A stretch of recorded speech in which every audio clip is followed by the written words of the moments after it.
시청자 여러분 안녕하십니까. 전원책TV 망명방송의 전원책입니다. 어제 제가 이제부터 조국 게이트라 부르겠다고 말씀을 드렸는데 그렇지 않아도 조국씨를 둘러싸고 벌어지고 있는 사건들은 계속 확대되어서 이제 완전히 게이트화하고 있습니다.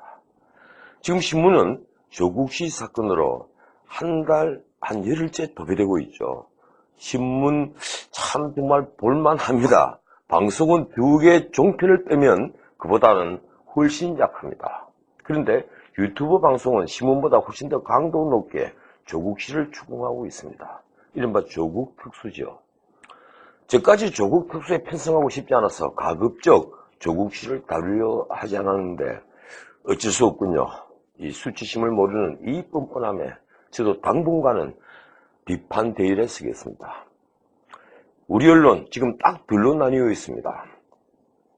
진보 좌파 성향의 매체와 보수 성향의 매체들은 뉴스의 취사 선택부터 완전히 다릅니다. 뉴스 밸류 판단이 다른 것도 있지만 이른바 진영 논리에 빠져 있는 겁니다. 그러다 보니 좌파 성향의 신문 기자들의 불만이 쌓여갔습니다. 왼쪽이든 오른쪽이든 명색이 기자인데 진실을 쓰고 싶은 갈망은 똑같을 테니까 말입니다. 9월 초였죠. 한겨레 신문 젊은 기자들은 자사신문 보도 태도를 비판하는声明을 발표합니다. 조국씨를 비판한 기자 칼럼을 삭제하자. 칼럼 삭제는 한겨레 편집국이 골물대로 골문 것이다. 이렇게 정면 비판한 것이죠. KBS와 MBC 기자들도 나섰습니다. KBS 노조는 지난 10일 조국 내로남불 발언 왜 삭제했나 하는声明을 내고 데스크의 기사 금리를 비판했습니다. 취재의 자율성을 억압하는 것을 묵과할 수 없다고 했습니다. MBC 노조 역시 침묵하는 기자들 추락하는 MBC 이런声明을 발표하고 부끄러움과 수치심에 몸서리친다는 표현까지 서슴지 않았습니다.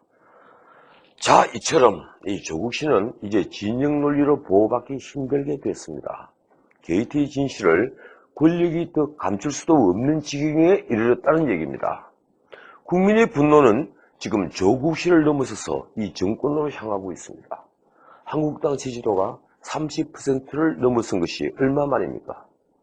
문 대통령 지지도가 선거에서 얻은 41%를 하회했습니다. 아마 민주당은 지금 대단히 혼란스러워할 겁니다.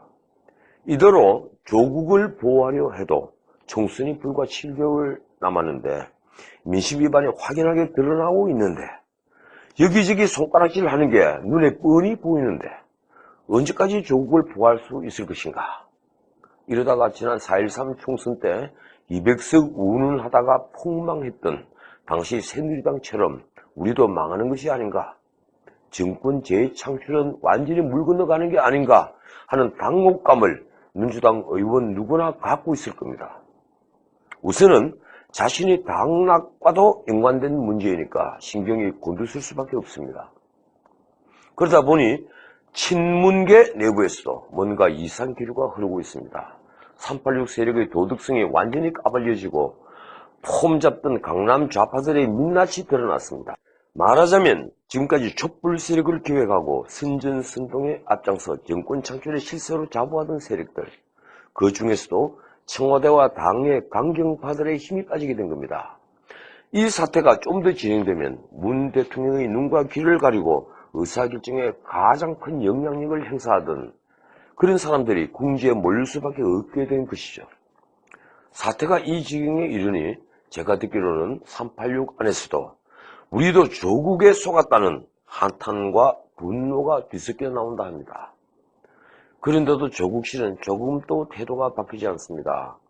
아내 정경심이 기소되고 딸이 검찰에 불려가 조사를 받고 유동재산 전부를 맡겨놓은 오촌 조카 조범동이가 구속되는데도 조국씨는 태연합니다. 서로 품앗이를 했던 당국대 장영표 교수는 물론 그의 아들에게 황금 스펙 가짜 인턴십 증명서를 만들어 주었다가 망신살이 삐친 한인석 교수도 지금 기자들을 피해 다니기 바쁜데 그만은 놀랍게도 평온합니다. 검사와의 대화나 하고 다니면서 말입니다. 어쩌면 이렇게 끝까지 버틸 수 있을까요? 물론 조국 씨가 물러나는 순간 자신이 검사실에 곧장 불려가는 건 불보듯 뻔해 보이니 이래주거나 저래주거나 마찬가지라는 심정이 들 수도 있겠죠. 그러나 나라의 혼란이 달푸 넘어 계속되는데 조금이라도 애국심이 있다면 이래서는 안 되는 거 아닐까요? 그래서 생각해 봤습니다. 만인이 자신을 향해 손가락질을 하는데도 그가 버티는 건 다른 이유가 있는 겁니다. 정치를 분석하는 이들은 조국 씨가 물러나지 못하는 이유로 물러나는 순간 문 대통령은 국정 동력을 상실하고 곧 레임덕에 내몰릴 것이다. 그래서 쉽게 물러나지 못한다고 분석합니다. 과연 그게 전부일까요? 또 어떤 이들은 말합니다. 조국 펀드의 초화감이 드러나면 더 놀랄 일이 많을 것이다. 도덕성으로 무장한 강남 좌파의 얼굴 뒤에 감추져 있는 코스닥 주가 조작이나 하는 비열한 민낯은 대통령의 레임덕 정도가 아니라 곧장 대통령을 나락에 빠뜨릴 수 있는 악재가 된다. 그래서 어떡하든 그는 물러나지 않고 이 사태를 해결하려 들 것이다. 대충 뭐 이런 얘기입니다. 어제 제가 조국 펀드 사건의 핵심인 익성이라는 회사를 둘러싸고 있는 주가 조작, 우회 상장 문제를 짚어드린 이유가 바로 여기에 있습니다. 검찰의 칼끝이 과연 여기서 멈출지는 모르지만 말입니다. 어제 20일 나경원 한국당 원내대표가 의미심장한 말을 했습니다. 조국을 둘러싼 권력형 비리의 몸집이 커지고 복합화하고 있다. 뭐 이 말까지는 우리가 다 아는 얘기죠. 나 원내대표는 뒤이어서 조국 씨가 버티는 건 문재인 정권의 핵심부와 관련이 있다는 합리적 의혹을 불러일으키기에 충분하다고 직격탄을 날렸습니다. 언론은 나 대표의 이 말을 별다른 분석 없이 전달만 했는데 글쎄요. 원래 정권의 비밀이 새 나올 때 가장 먼저 향할 가능성이 높은 곳 중 하나가 야당 원내대표실이죠. 말하자면 야당 원내대표실은 정권의 약점을 먼저 알 수 있는 몇 안 되는 곳이라는 얘기입니다.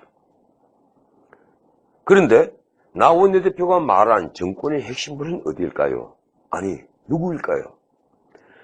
어떻든 지금 외관적으로는 검찰과 법무부 장관의 전쟁입니다. 대통령은 윤석열 검찰총장을 임명을 하면서 권력의 눈치를 보지 말라고 했는데 검찰이 정권의 상징처럼 보이던 조국 씨를 치면서 정권의 명분을 검찰이 쥐고 있는 모양새가 되자 민주당이나 청와대 실세들에겐 그게 도준으로 보였을 겁니다. 지난번 법무부 차관이 대검 차장에게 윤 총장을 빼고 독립수사팀을 만들자고 비밀리에 제안한 게 단순한 해프닝으로 보이지 않는 이유가 여기에 있습니다. 같은 진영에서 피를 서로 보지 말자는 암묵적인 제안으로 내겐 보인다는 겁니다. 그런 제안을 단칼에 거절한 윤석열 총장에겐 아마도 조국 씨를 잡을 확실한 카드가 있을 겁니다. 카드가 없으면 그렇게 하지 못하죠. 조국 수사를 개시하고 청문회를 마치기 직전에 조국 씨의 처를 사무소 위조죄로 기소하는 개전 선언을 하지는 않았을 겁니다. 맹탕 청문회라는 비난에 직면했던 한국당에겐 그게 복음이었고 안도의 한숨을 쉬던 더불어민주당에겐 전신에 뒤집어쓴 찬물이 됐습니다. 갑자기 쏟아진 찬물 말입니다.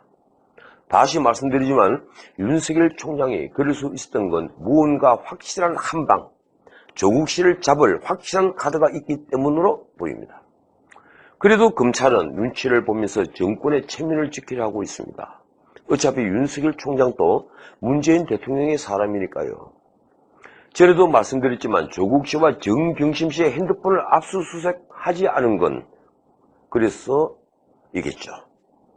조국 씨의 연구실이나 집도 압수수색하지 않았습니다. 그런데 제가 종교는 믿지 않지만 신이 있어서 다시 장난질을 칩니다. 정경심이 지뢰급을 먹고 증거인멸에 나서는 바람에 즉 자신의 자산을 관리하는 정권사 직원을 시켜 집안에 컴퓨터 하드디스크를 교체하는 바람에 검찰이 재빨리 이 하드디스크를 낚아챌 수 있었죠. 집을 압수수색하지 않고도 말입니다. 게다가 베트남으로 튀었던 오촌 조카 조범동이 무슨 연유였는지 자진해서 들어왔고 구속됐습니다. 어쩌면 보이지 않는 손도 온몸을 부르르 떨면서 한숨을 내쉬고 있을지 모르겠습니다. 그래서 벌써부터 지금 조국 게이트를 수사하는 서울중앙지검장 교체설이 나오고 있습니다. 윤석열의 손발을 잘라버리자, 이런 얘기죠. 과연 보이지 않는 손이 그런 무리수를 뜰까요? 어쨌든 조국 씨의 운명은 이제 여당의 운명이 되었고, 더 나아가서 문재인 대통령의 운명이 되었습니다. 그렇게 되고 말았습니다. 자, 지켜봅시다. 신은 존재합니다. 제가 보기엔 권력의 신부, 보이지 않는 손은 있지만 그 손은 함부로 내밀 수 있는 손이 결코 아닙니다. 자, 오늘은 여기까지입니다. 내일 뵙겠습니다. 고맙습니다.